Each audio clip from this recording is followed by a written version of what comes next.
Okay. Hello, it's Tom Burkhalter with Books Go Social, and I'm here today interviewing Lee Zacharias. And I should say that Lee Zacharias and I were previously acquainted. She was my creative writing instructor or teacher, Lee. What would be more correct? I was probably in 1977 an assistant professor. Okay, excellent, excellent. Okay, well, I'm glad I didn't make too much of a gaffe there. Lee is the author of Across the Great Lake. And what a wonderful world it would be. And we're going to talk a little bit today about methods of historical fiction research. And Lee, if you don't mind, I'd like to go ahead and ask you again, what is a Chadburn? And how did you run across that term? I ran across the term uh, probably in the history I read of the Ann Arbor Railroad ferries by Grant Brown Jr. called 90 Years Crossing Lake Michigan. Although I'm not positive about that. It's been long enough since I researched it. I can't remember whether he uses the term in the book or whether I learned the term when I was going through the one railroad ferry that is left as a museum in Manistee, Michigan. All of the others were sold for scrap or cut down to barges. But You were there actually, is one that you can go through in Manistee in the summertime. you actually were able to go through one of the surviving car ferries? Oh, yeah, I went through it many times. The guide was just utterly sick of me. I ruined all of his tours because I had so many questions. But I saw the Chadburn, Hmm. and it's the device that they use to And communicate. what was the term you used earlier? The salties? Yeah, What? the salties. That's what that's what lake going sailors call ocean going ships, and the ocean going sailors call the lake ships lakers, and they're completely different. I mean, they're similar, but they use different terminology for things and some different practices also. I was getting advice from a lot of people who were Navy veterans who had been on salties, on warships, and on a ship on an ocean, if there was a horrible storm, you would run downwind, have the wind at your back. That would be the safest way to navigate during a storm. It's the opposite on a Great Lake. You have to beat into the waves for fear of running out of lake. If you run downwind, you're likely to go aground. That's that's that's interesting. All of my knowledge about well, that much about ships and the sea has to do with well, like you say, people in warships mostly. Um, how did you get interested in that particular project? Was it a character and you developed a Well, story around the character? I visited the town Frankfort, Michigan when I was a girl, just once and only for a couple of days. My family was en route to somewhere else, but it made a vivid impression on me. I grew up at the foot of Lake Michigan. I'm originally from Chicago.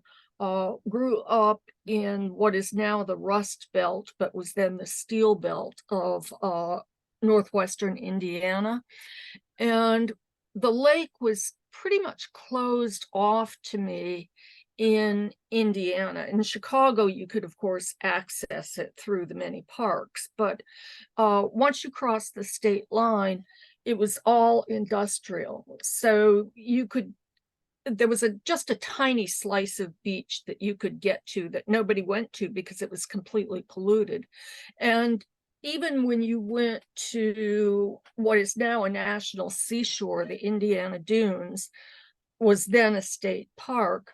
You look to the right, you look to the left, and it's just smokestacks belching smoke. And so we stopped at this town, which is a beautiful little town, and the lake is just crowned by these wooded bluffs. And I thought it was the most beautiful place I'd ever seen. I think I was about 12, and there were kids playing volleyball on the beach. And I thought, oh man, if I lived here, I'd be one of those kids playing volleyball on the beach. No matter that I have no eye-hand coordination and was always the last kid chosen for any team in gym, but it was sort of spiraled. If I lived here, this would happen. If I lived here, basically I would have a perfect life. And then we never went back. And I don't know, 50 years later, 40 years later, my husband is not from Michigan, but his family was from Michigan, and he had a lot of cousins up there. And one of his cousins was holding a reunion in Traverse City. And I had been down at the foot of the lake, seeing to my mother, and my husband had been in Pennsylvania at a wedding. So we were driving separately to meet in Traverse City. And I was on my way, and I passed a sign and realized that I was only like 10 miles from this town that had made such a vivid impression on me when I was a girl. So I took the little detour.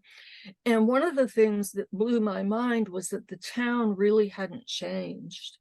Obviously businesses had different Yeah. names, but I wouldn't have remembered those names. And so I promised myself that I would come back.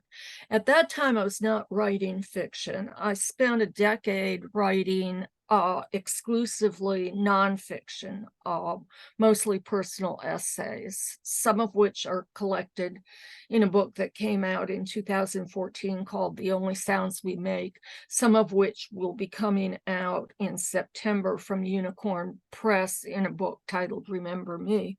So my intention when I went back just for like half hour was all I had, was to come back and do research for an essay. And life being what it is, I was still working and so on. It took me about 7 years to get back.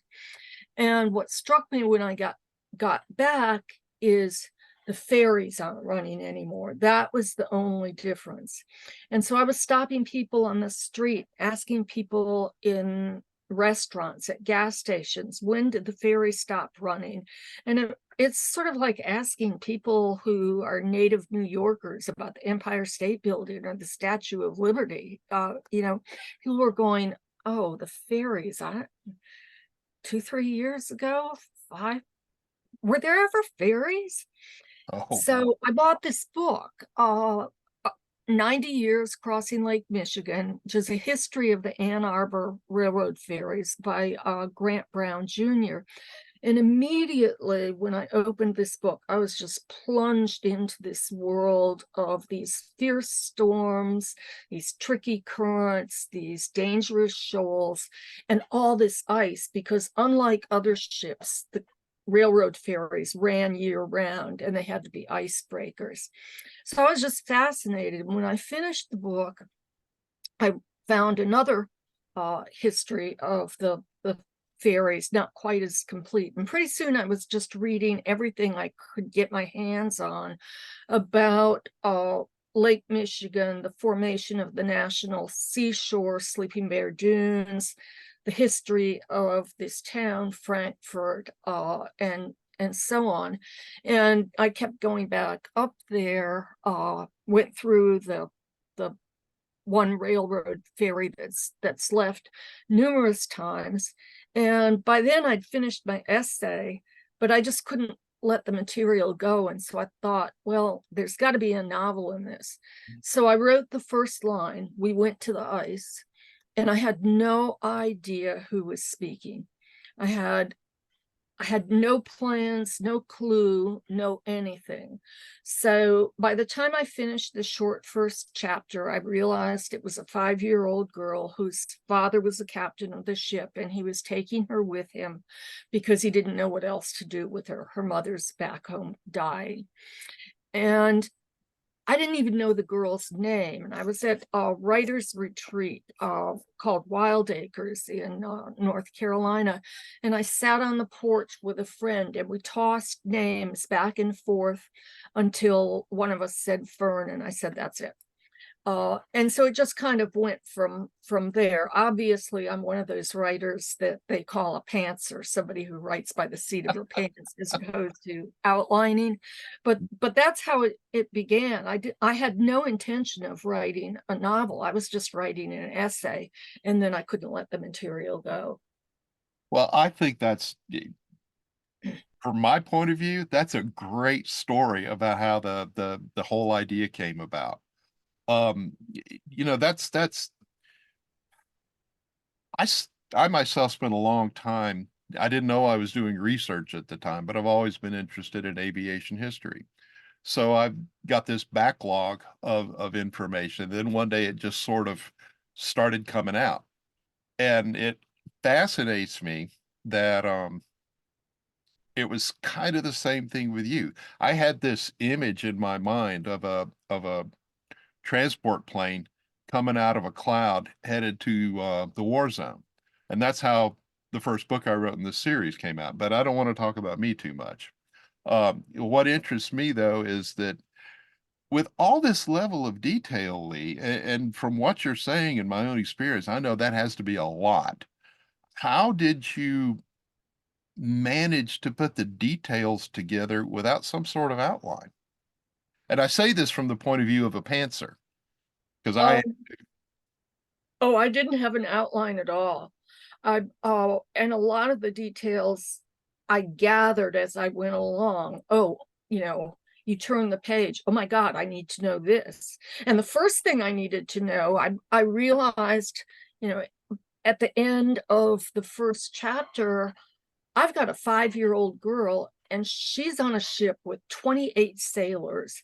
And I've never been around a bunch of sailors in my whole life, and I don't have the faintest idea how they talk. So I had this student from Wisconsin, and I said something about it, and she said, "Oh, just have them tell Ole and Lena jokes." I'd never heard an Ole and Lena joke in my life, so I had to look them up online. And as soon as I put this joke that I found online in the mouth of one of these sailors, all of their voices came to me, and it was like I'd been sitting around the mess listening to them talk their whole life. But the whole book was like that. You turn the page and you go, oh my God, I need to know this, and then another 3 pages, oh, I need to know this. And so it wasn't a matter of having all the details and then, figuring out how I was going to use them. It was a matter of telling the story and figuring out, oh, I need these details and I don't have them. How am I going to get them? okay, I have an exactly parallel experience. Um, when I wrote the book that became Boxcar Red Leader, uh, yeah, I do National Novel Writing Month. That's how I got myself back into writing after a long hiatus. And I was sitting down to write a science fiction novel, and this was in November of 2010. Well, I got about 6 or 7 thousand words into it because the idea of the contest, you write 50,000 words. Right. Okay. Um, 6 or 7 thousand words into it, and all of a sudden it's like click, just stop. And once I start, I don't usually get that kind of thing. It usually just goes on. 3, 4 days go by, and I'm finally like, okay, subconscious, you're doing this, so what's happening? And so I go very abruptly within the space of about a tenth of a second, maybe, from writing a novel set 2 or 3 thousand years in the future to the jungles of New Guinea in May 1942. And I'm trying to tell subconscious, who's evidently in charge here, okay, look, I don't know enough about that. You're going to write the book. But I don't know about this. You're going to write the book. Well, I wrote the book. And then when I was looking at it, I realized, because you don't have time. You got to get 50,000 words down before the end of November. So I'm just furiously making stuff up. And then I realized that the prime source that I had this was at the end of the month. The prime source that I had was a book that was written 2 months after the events in my story. So I was like, oh, great. Uh, and it's exactly like you said. I had to go back and say, okay, this isn't right. This isn't right. How do I change this? What do I need to do? The fundamental story stayed pretty much the same, but the bits and pieces and the details just let's put it this way. I didn't publish that novel until 2015. And part of the problem was I realized there were two novels that had to go ahead of it, which meant even more research. So it's fascinating how, I guess, if you have the story, the problem is how do you know what you don't know? And that trips me up every now and again. I'll get somebody that'll say, "Well, that airplane never had that particular widget. It has such and such a wombat." And I'm like, "Okay, pal, Yeah, well, the difference in the composition of this book was that I wasn't doing NaNoWriMo. So when I knew that I needed to know something, I could try to find out. Yeah, I didn't have to write the wrong thing and then go back and change it. Of course, there's a certain amount of that happens. And in my last novel, What a Wonderful World This Could Be, I was writing a playlist for it for Laffy Boy. And I realized that I had my main character listening to Eric Clapton, Derek and the Dominoes, Layla, about a month and a half before it was released in the United States. You inevitably find things like that. But I was very fortunate, as I told you earlier, in that I struck up a friendship with the author of the original history of the Ann Arbor ferries that I read, and he hunted down veterans who had worked on the ferries to answer the kinds of questions that he, a historian, could not answer because he was writing from the outside and hadn't, experienced the kind of detail that my characters needed to experience, just the practical stuff, like how do you get from here to there on a ship? You know, what do you do when the ship catches on fire? What do you do when it gets stuck in the ice? And he knew that kind of stuff from the outside, but he didn't know it from the inside. And he found these people who knew it from the inside for me, and that was just invaluable. do you find it's difficult to put yourself inside the story? Oh Or no, no, not well. I was going to say nothing I've written is autobiographical, but of course, the nonfiction, the personal essays that I've written are autobiographical. None of my novels are autobiographical, although they all come out of me somewhere. This one came out of my longing to have lived in that town, Frankfort, Michigan. My main character and I mourned that town together. She, because it was hers and she lost it. Me, because I wanted it and it was never mine. In What a Wonderful World This Could Be, the character is very much on the inside, although she's a little apart of the evolution of the New Left into the radical faction, whether underground in the 1960s, early 70s. And that grew out of my sense of having missed out because I was working 8 to 5 during those years, and I'd come home and watch what was happening on the Huntley Brinkley report, and it was almost as if instead of being part of the story of my generation, I was watching it on TV, and so there's a feeling that gets projected into a novel, but the stories themselves, the characters themselves are not autobiographical. But what happens in the process of writing is that you come to identify with the character and with the story so much that it feels more autobiographical than your own story. It feels more true than the actual truth of your life. Part of the problem, I'm listening to you, and at the same time, you're trying to come up with questions because you said some things that were really interesting to me there. The idea of what the writer gives their character to give the character life. And I'm not sure. Look, you taught creative writing for many years, right? Oh, Correct? yes. Okay. So how would you tell your students, do you feel this is something that I feel like you have to have talent, but also it's how much you work with what you have that makes the real difference. And I had to learn that the hard way. Um, how do you what do you tell your students about that process of identification with your characters that a good writer has to have?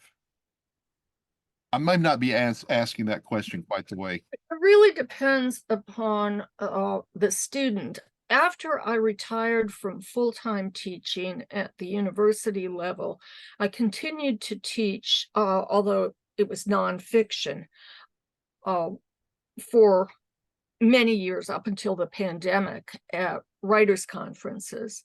And nonfiction is completely different because your students identify it's their story Mhm. for the most part.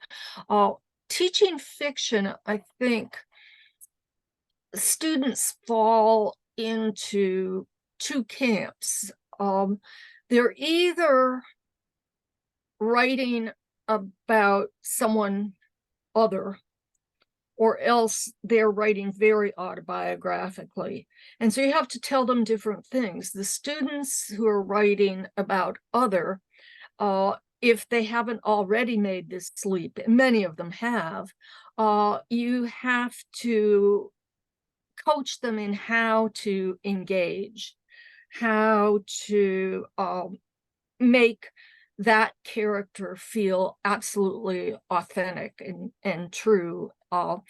And with the students who are writing autobiographical fiction, you have to sometimes teach them how to disengage, how to treat the character as if the character is a character, not necessarily themselves, how to sort of loosen the grip of what really happened so that they can write to serve the story as opposed, otherwise they should be writing nonfiction.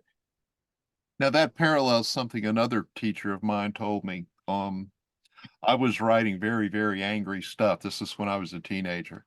And what she told me was that I needed to step apart from that.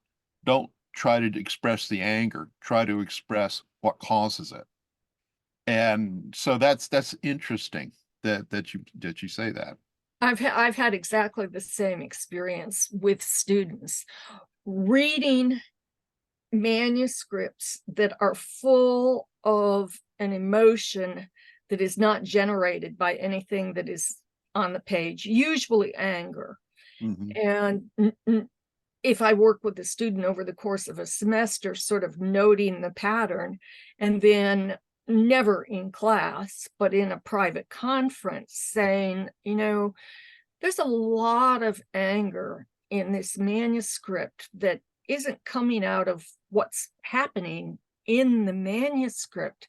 Um, I noticed there's a lot of anger at a mother figure. Do you want to talk about that?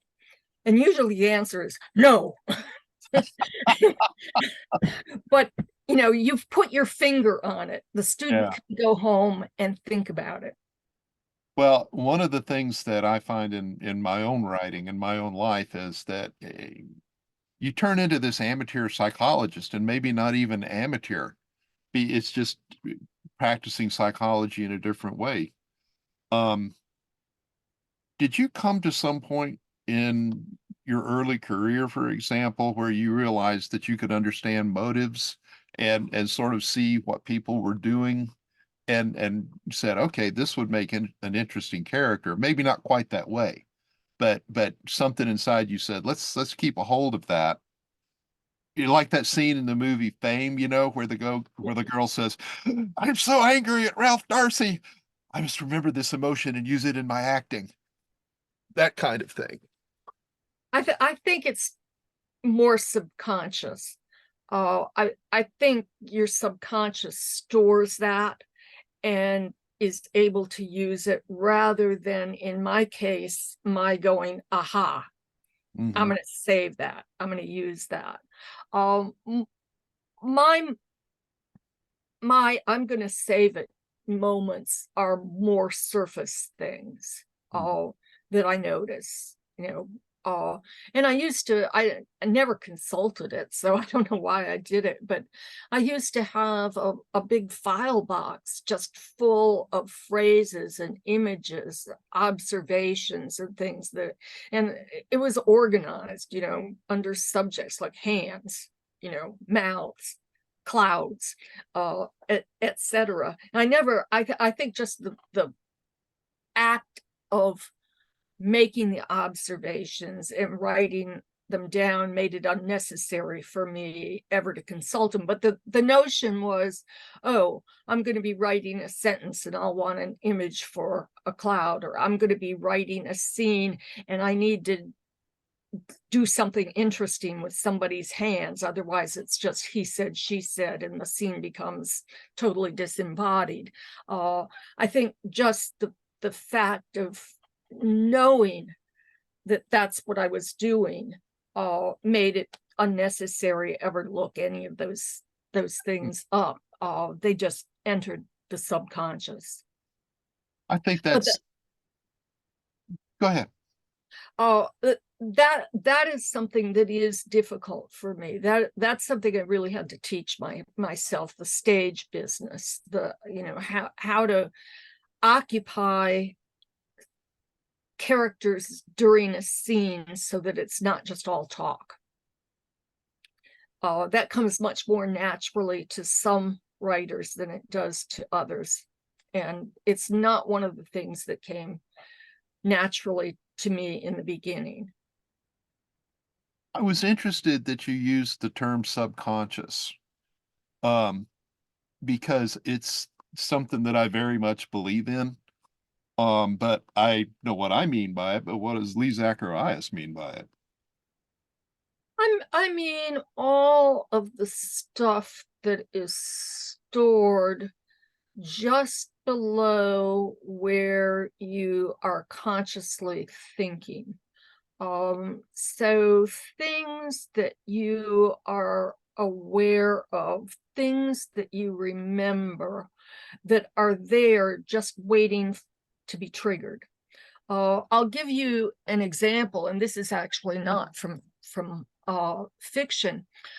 Uh, my my mother died in 2016. I found her on the floor. I was coming up to celebrate her 98th birthday, and I found her on her bedroom floor 4 days after she had fallen. She Oh, was still alive. mhm. I called the ambulance, and it took her another 6 days, I think, to die. And so I was all day, every day at the hospital, and then hospice.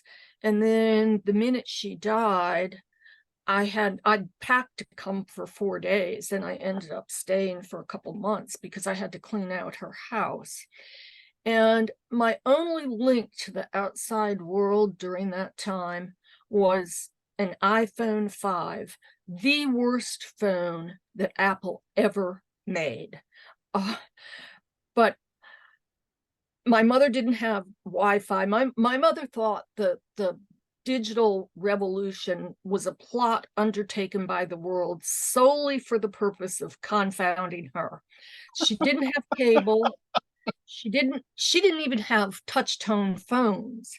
Um, So this phone was my only link to the outside world. And I got Facebook on my phone, but I didn't have time to be doing anything on Facebook. I was posting without bothering to read anybody else's posts, without wishing anybody a happy birthday. Just, this is what's going on with my mother. And then on the day that my mother died, that night, the first post by somebody else to pop up on my phone screen caught my eye. And it was a former student of mine who was wondering why a mother robin had abandoned a nest in her yard. And of course, the many respondents suggested that it had been touched by human hands. And instantly, I remembered that when I was 5 years old, I had stolen a robin's nest. My kindergarten was hatching baby chicks, and I must have thought, okay, I'll take this robin's nest home and hatch my own little baby robins and take care of them. And my mother climbed the tree to put it back.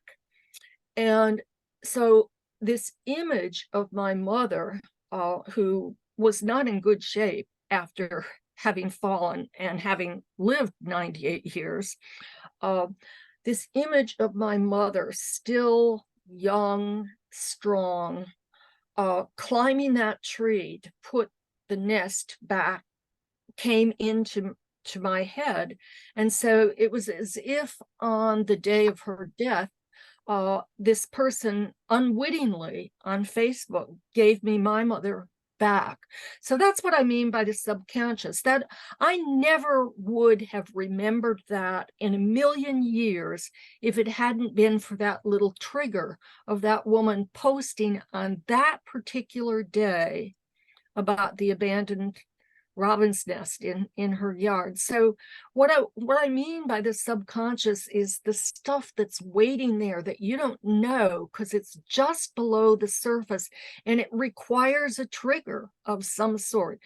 Sometimes you can provide the trigger yourself because you need to. You're working on something, and something you write, triggers it. But more often than not, the trigger is external. The trigger comes from somewhere else. See, I think that's did you read Jung when you were in university or since? Oh yes, Carl Jung? when I was in university, so a long time ago, read Jung, and Adler was very popular at that time, and R.D. Lang was like a cult figure at that time. Well, the reason I asked the question is you probably remember Jung's theory of synchronicity, significant coincidence, and that's Yes. most textbook. And I couldn't agree more because I've had the same thing happen. Um, eh, at my father's funeral. Um,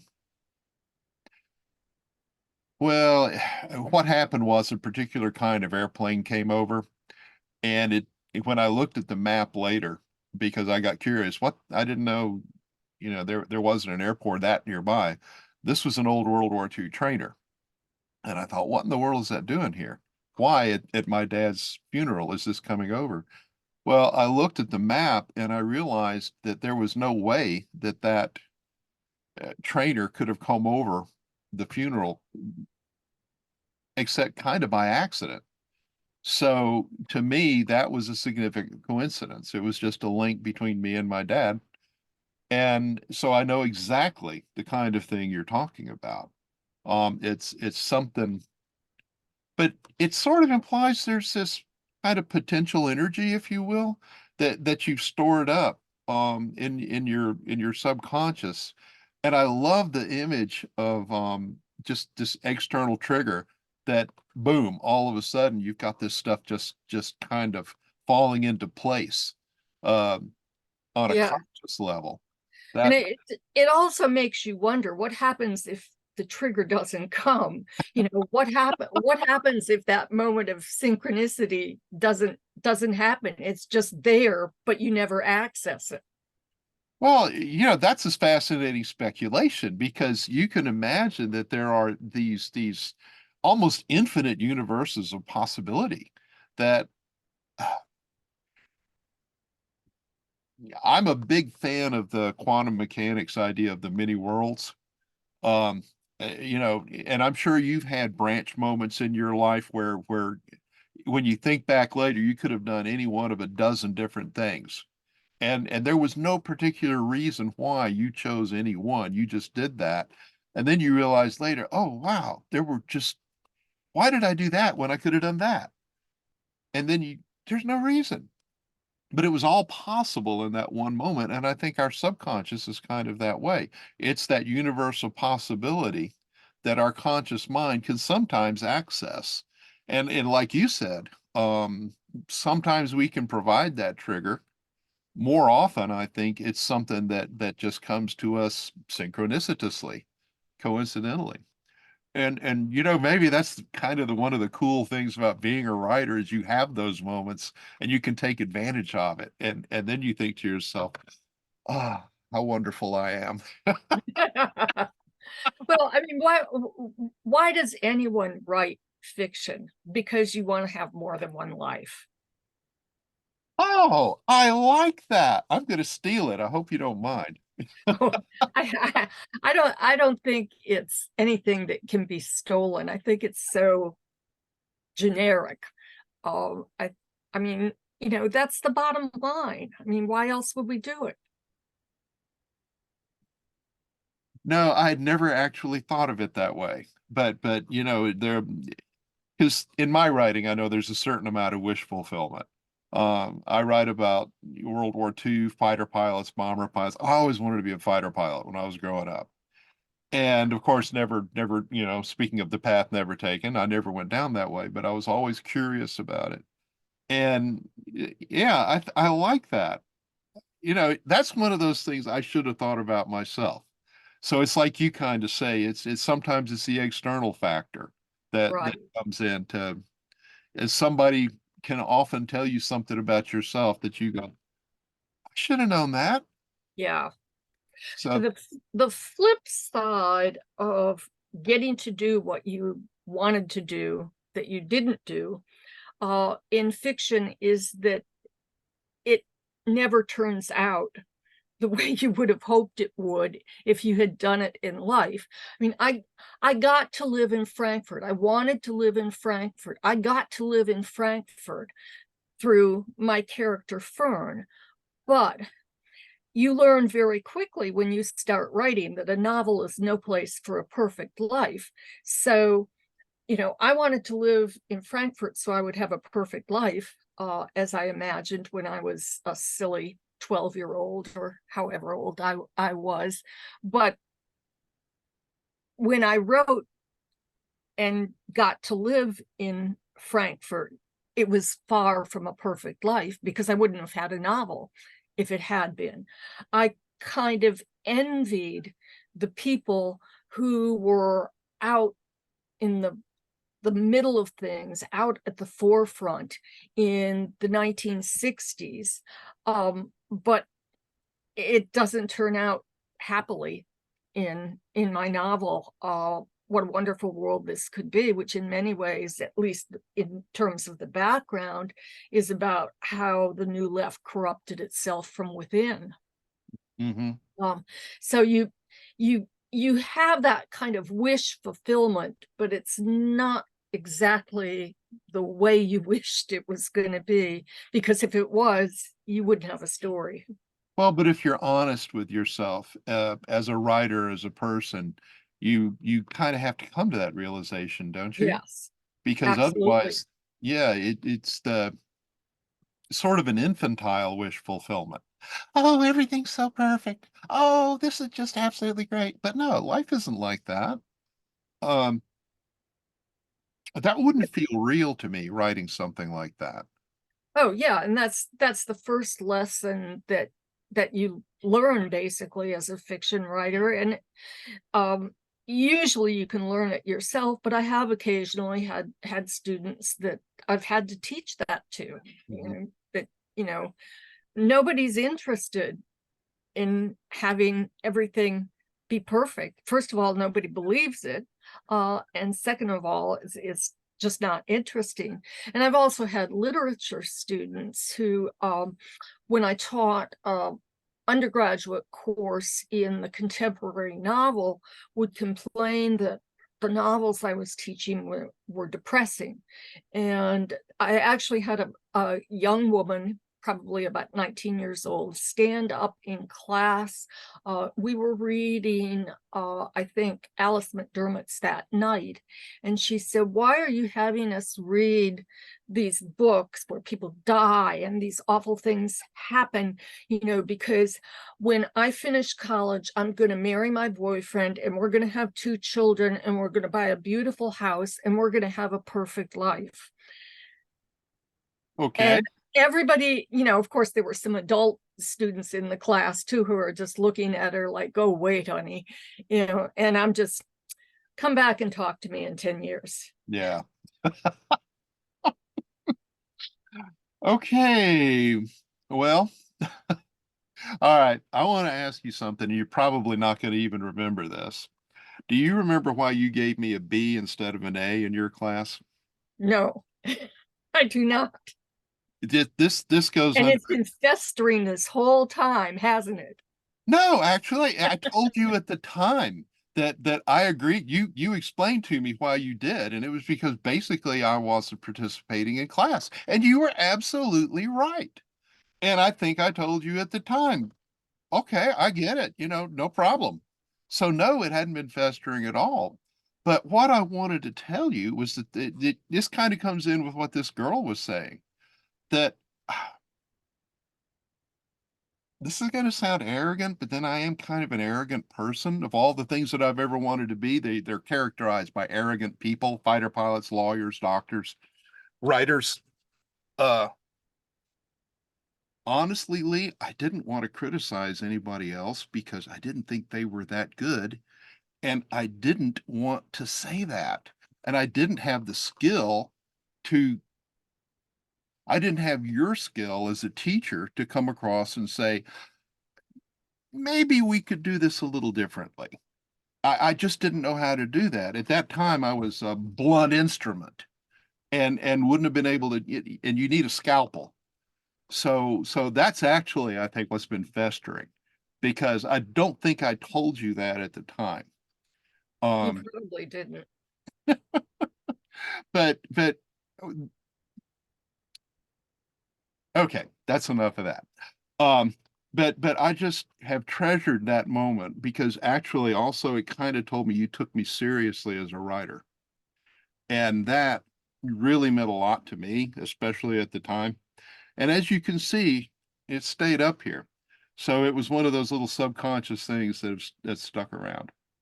Wow. I've Let's always wanted to teach to the future.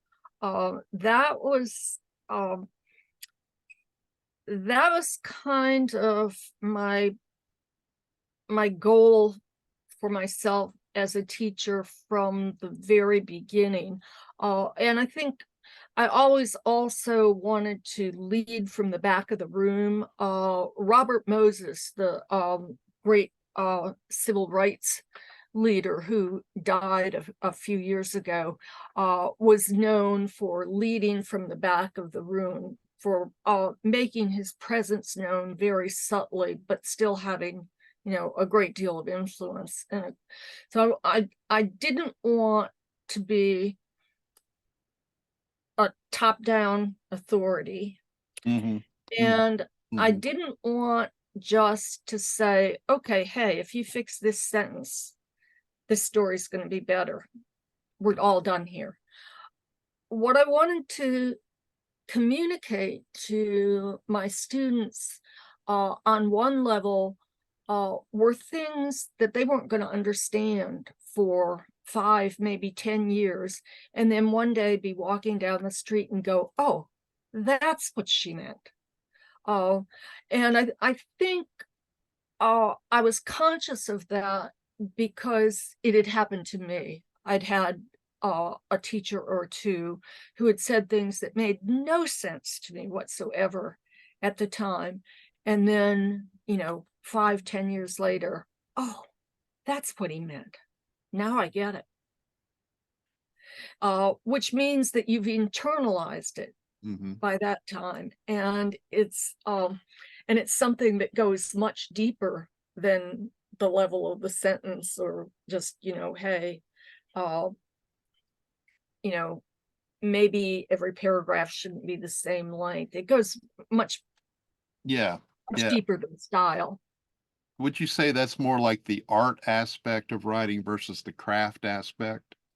Yeah, very much so. The art and kind of the soul of it. Mhm. Um, because that's that's a word that undergraduates love to throw around. Soul. I used to sometimes say, okay, nobody in this class gets to use that word at all, ever, in Yeah. what they write, because they want it all on the surface. And so 5 times in the first 3 pages, someone touches him to the soul. But I'm talking about something that goes much deeper. Oh, It's the art, and it's also that very center of the self that is going into the work, whether the work is autobiographical or not. It's that vision that comes from somewhere deep inside you. well, you're really telling everybody who reads your story something about yourself, Oh, with almost always, every word. always. Yeah, and it doesn't have to be some deep dark thing. It No, but it is part of you, and you have to be willing to expose that. And I'm not sure that's something a lot of beginning writers. I don't think I knew. Uh, yeah, eh, I don't think that's what they get. So again, you get back to the idea of being honest with yourself, because yeah, that's where you start absolutely. from. And you talk about that a great deal more when you're teaching nonfiction, personal nonfiction, personal essay, or memoir, because if people aren't honest with themselves, uh and truly honest Mhm. with themselves, then they can't be honest with the reader. And in personal nonfiction, you don't get much mileage out of an unreliable narrator. You can get tremendous mileage out of an unreliable narrator in fiction, but in Yeah. nonfiction, if you're writing about yourself, the reader wants you to be honest, and that means understanding your own flaws. It means understanding how other people perceive you, uh, and things that are hard for many young people to do. Well, I know when I was 19, I knew everything, absolutely everything. And it occurred to me that the reason that you know everything is because, from an evolutionary standpoint, you do know everything you need to know. But from a civilization standpoint, you haven't even started, kid. And Yeah, I would have fought anyone to the death who suggested that to me when I was 19, much less probably 25. So it's amazing what perspective. Okay, Lee, we're somewhere around the 40-minute mark, which is usually about where I like to. Honestly, this has been wonderful, and I could talk about this all day. But would you like to say a little more maybe about what a wonderful world this could be? Because it sounds interesting. I was in that era myself, so yes, it's the story of a photographer, something that I had experience with, and in many ways I meant for it to be a shortcut. It by the way was not, I think it was my fourth novel in terms of publication. It was not my fourth novel in terms of writing. Your novels don't necessarily get published in the order that they were written. It was actually the second novel that I wrote. And I I had written my first novel about a classical clarinetist, something about which I knew nothing, a world that I just didn't know. So I had to do a lot of research, had to hang out with musicians a lot, attend rehearsals, and so on. And then when I finished it, and this is true for every novel, I think, when you finish it, you have projected yourself so entirely into whatever world you've created that you stand up the end and you go, oh, that's not my world. I can't play the clarinet. You know, I have no reason to hang out with musicians anymore. And writing about a photographer was meant to be a shortcut, basically, because I knew my way around a darkroom. I knew my way around a camera. Didn't turn out that way because I had to research almost everything else in the novel. But it's about a photographer who is at a very young age. She's a criminally neglected child, unwanted, and she becomes the model and muse for a 27-year-old photographer, and ends up, when she's 15 years old, falling in love with him, and is with him until she is 19, and she falls under the spell of this charismatic civil rights leader who he's white, and like many of them, very privileged young white man. There was a joke in Weatherman, you couldn't join unless your father was a millionaire. And he's one of those, this very, very privileged young man who has a fight with his father and enacts his rebellion on this larger stage. So she falls under the spell and ends up marrying this guy who becomes a leader in the anti-war movement, because at the time she meets him, he is just leaving for what was called Freedom Summer, the summer of 1964, when white college students went down to Mississippi to help register Black voters, and of course became famous because of the 3 slain civil rights workers.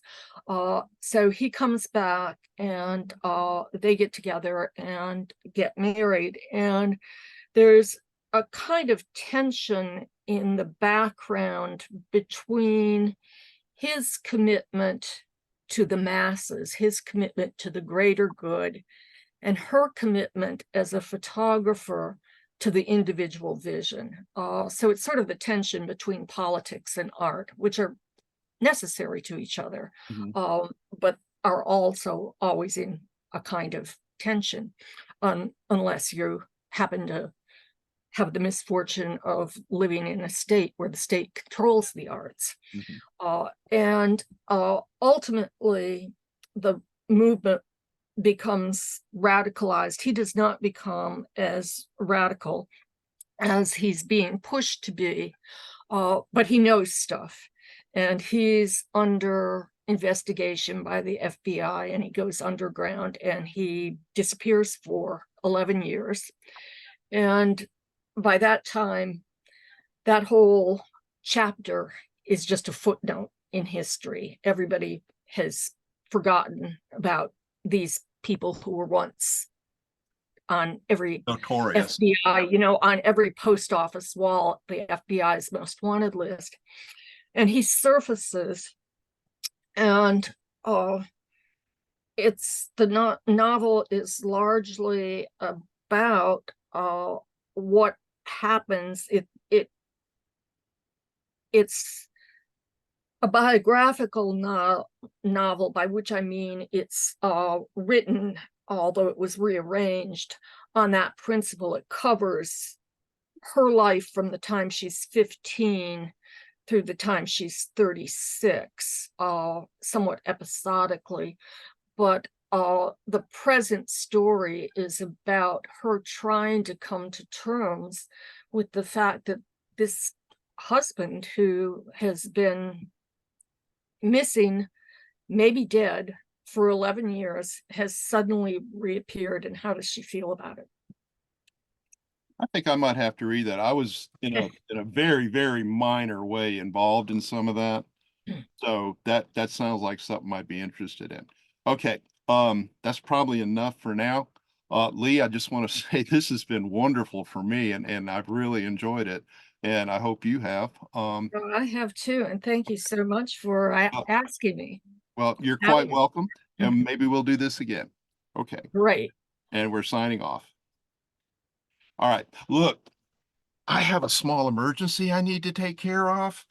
Um, Let me email you with some details about this podcast because a lot of the things we said today or talked about today were very germane to it. But right now, I've really got to run. Okay, great. All So right. I'll wait to hear from you. Thanks Okay. so much. Thank you so much, Lee. Great This to has see really you. been wonderful. Good to see you.